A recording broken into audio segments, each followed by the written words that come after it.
Hi guys, welcome back to my channel. My name is Carl. It's been a long while and I'm really happy to be back in the vlogging.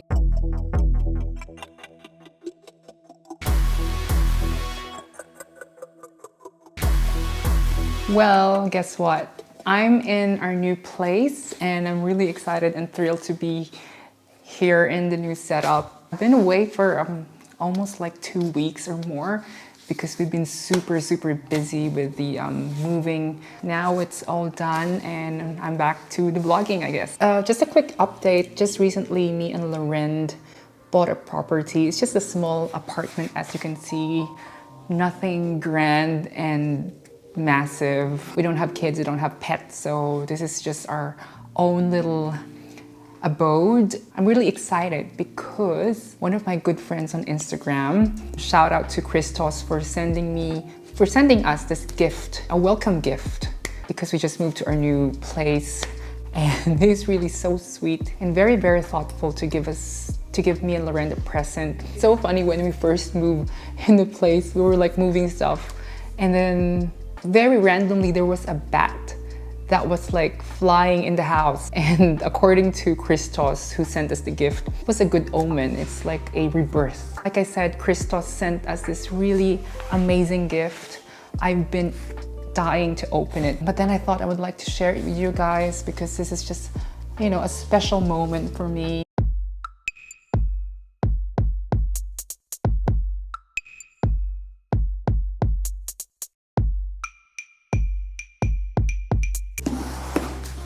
So this came from Christos and it's from Rick Owens, Milan. I think according to him, he might have worked his charms. And I think he's a VIP of Rick Owens. Oh my God. So inside is this one, a receipt from Owens Corp Italia. Anyway, so the envelope contains another receipt. Like, I know Rick Owens, their stuff is expensive. I get what you mean. So it's a candle from the collaboration, from the Rick Owens and Aesop collaboration. Rick Owens and Aesop did a collaboration for the strobe collection for the women's. The collaboration truly makes sense, and I'm really proud because Aesop is an Australian skincare label, and I believe Rick Owens use their stuff, their hair cares, their skincare, so it makes perfect sense that he's done the collaboration. And oh my God, it smells so good.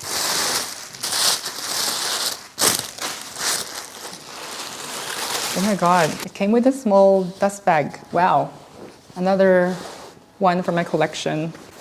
And inside is canvas tote bag. Rick Owens must really love tote bags, eh? So it's pretty roomy. It's a big tote bag, and I'm pretty sure I'm gonna be using that in the future because I love tote bags. And this is the highly anticipated, much awaited, amazing collaboration from the two brands that I respect. So this is the Stoic aromatic candle. And it just says here it's a bougie aromatic stoic. I think that's the French for it. The notes is vetiver and black pepper and elemi. And inside is this product info with different translation. I don't need that. Cute.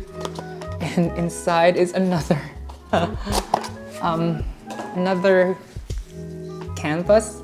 I think I've heard from a review that this is made from recycled cotton, and it smells so, oh my God. I think it smells like legit right off the bat. It's Aesop, the smell of Aesop.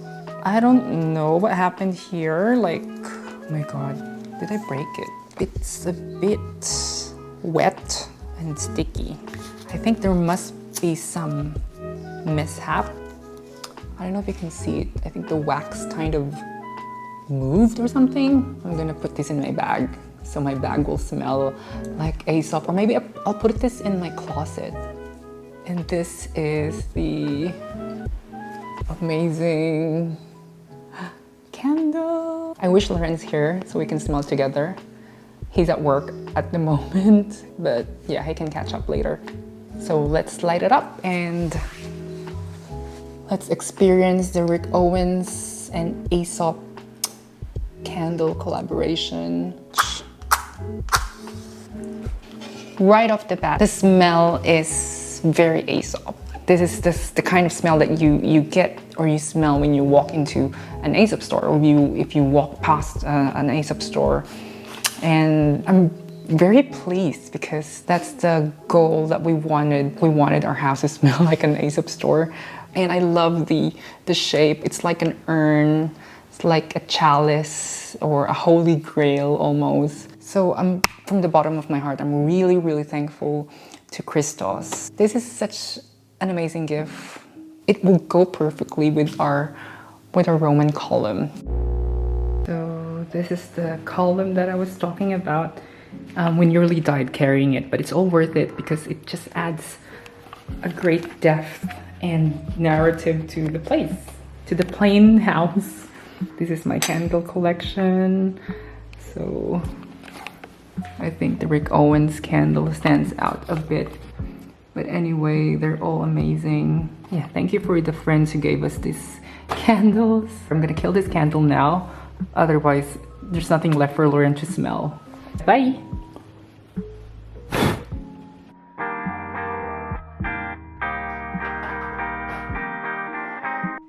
Moving is so exhausting. And this is my small room where I get to keep all my rubbish. And I don't know, this is gonna be my studio. I'm still organizing my shoes. I don't know, should I keep them in the boxes or just display them? I'm really not sure. I'm just doing whatever at the moment. And yeah. Okay, I need to get to work.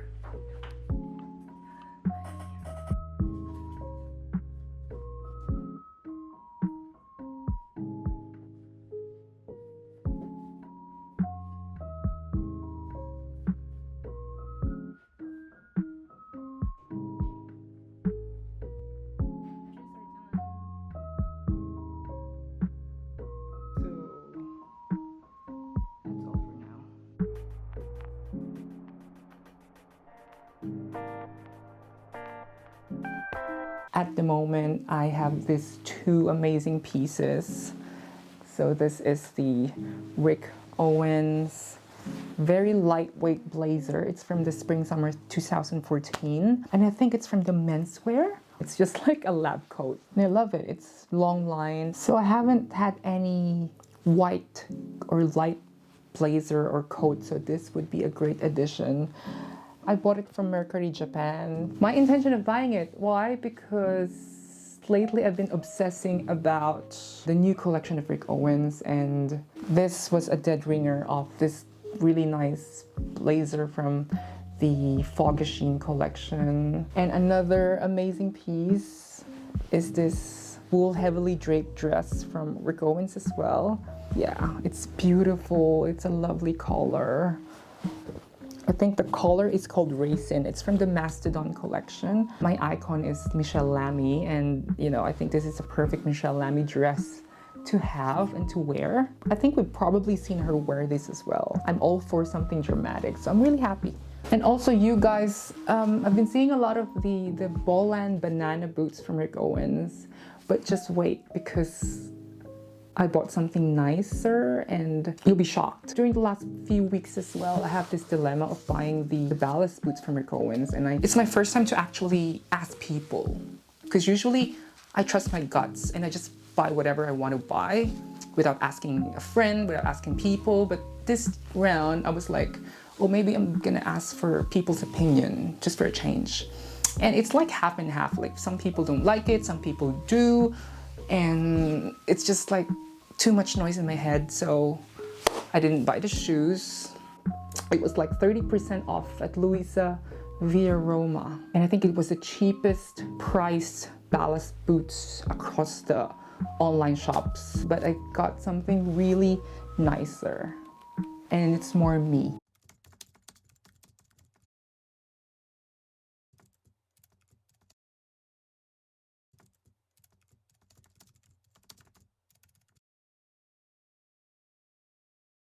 So this is the, ta-da! I mean, if you love the Boland pants, you'll definitely love this more. I mean, this is way, way better, right? I was gonna buy that pants, but I'm a boot person, so I'd rather buy the boots. And it was a rare piece, like,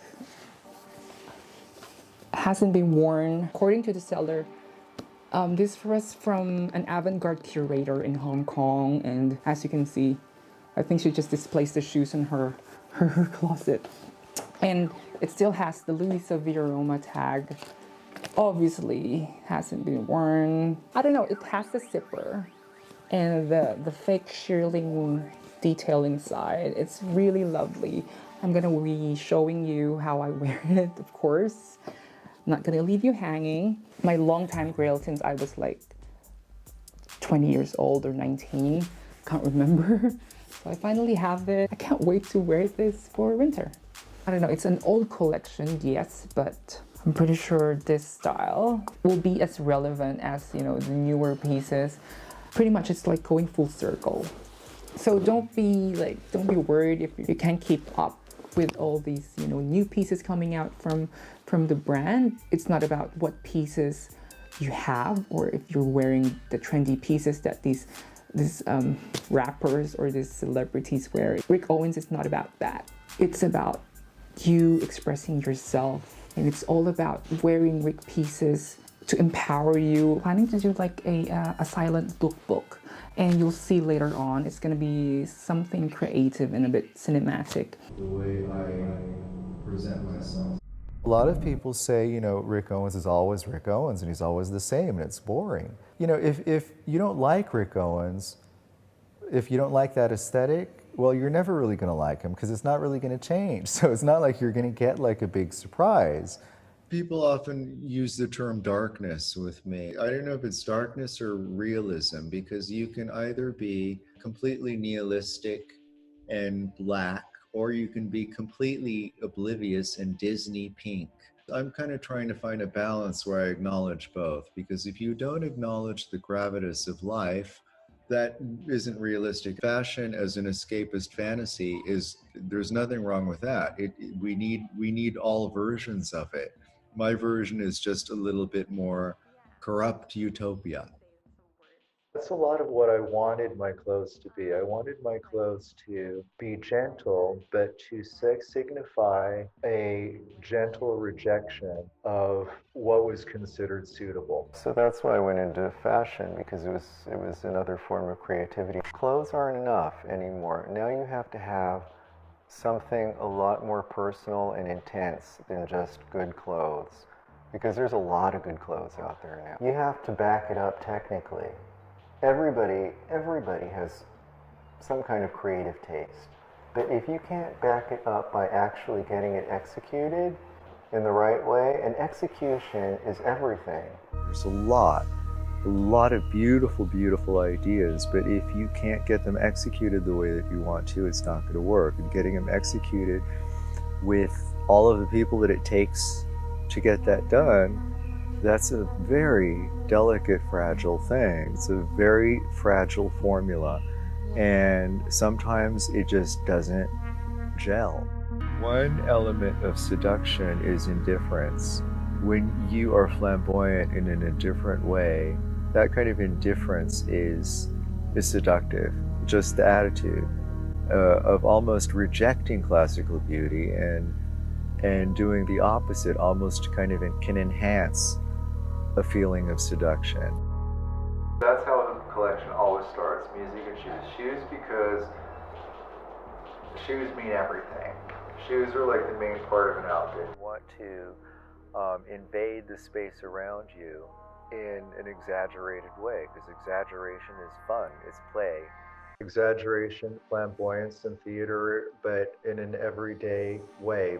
And what I've been doing is I have proposed exaggeration when I've made clothes that are a little bit more voluminous or longer, or they drape like a little bit more than they should, or things stick out It's a very literal example of thinking outside of the box. When I'm thinking of clothes, I'm thinking of all of everything that I'm referencing. And I'm referencing things from maybe the 50s, but I'm also referencing biblical things. I'm referencing archaeological things. I'm trying to paint as big a picture as possible, so that in theory that my clothes should look kind of timeless anywhere, just because you can't really pin them down to any certain era. They encompass them all. My motivation is to take risks. I mean, the riskier the better. That's what's fun about it. To move forward, you have to be bold, and you have to take risks, and you have to take leaps, and there has to be an element of risk. That's what I'm looking for. That's what I want to see when I'm looking at creative expressions from other people. My main reference is usually architectural. I mean, it's always very reassuring to see something that defined and that kind of eternal. It has such a distinct signature and consistency, so that always reassures me. Everything should just be kind of modest and humble and super simple and as severe as possible. After that, you can add a few pretty things. Every new collection is just kind of a reflection of the one before it, so I'm kind of, we've all looked at past designers, but I study my own stuff more. I did a lot of extreme shoulders. Shoulders are about power. What I was going for was defiance. Because these shoulders were so extreme and bordering on grotesque or bordering on comical. And there was a sense of defiance to bigotry, because when I started clothes, I wanted to create something that mocked conventional aesthetic rules. They can be so narrow and so cruel. What I was going for is proposing alternatives. If you can't be naturally beautiful, I propose my kind of beautiful for you. I'm a big believer in artifice. But artifice doesn't have to be vulgar, and it doesn't have to be false. It can be gracious. I wanted it to be inclusive. The funny thing is, I made it inclusive, but it became something ultimately that became so recognizable that it became exclusive. People hesitated to enter because it was so Rick Owens that it starts excluding people, which is ironic. I feel that a lot of the things that I've done have been to try and balance out that sense of bigotry and conservatism. If there are people like me doing the opposite, the extreme opposite, hopefully it helps maintain a kind of balance, and it allows people who are oppressed to find an aesthetic anchor. I feel that that's what I need to do, and that's what I've been trying to do in a gentle, soft way. But how do I think of all of history, all of fashion history, and try and fuse it all together so that it makes something contemporary but also futuristic? Making compositions of clothes that have some kind of narrative, you're creating a poem. To be able to control your own narrative, I mean, everybody wants that. Everybody wants to be able to be remembered the way they wanted to be remembered. So that's a blessing.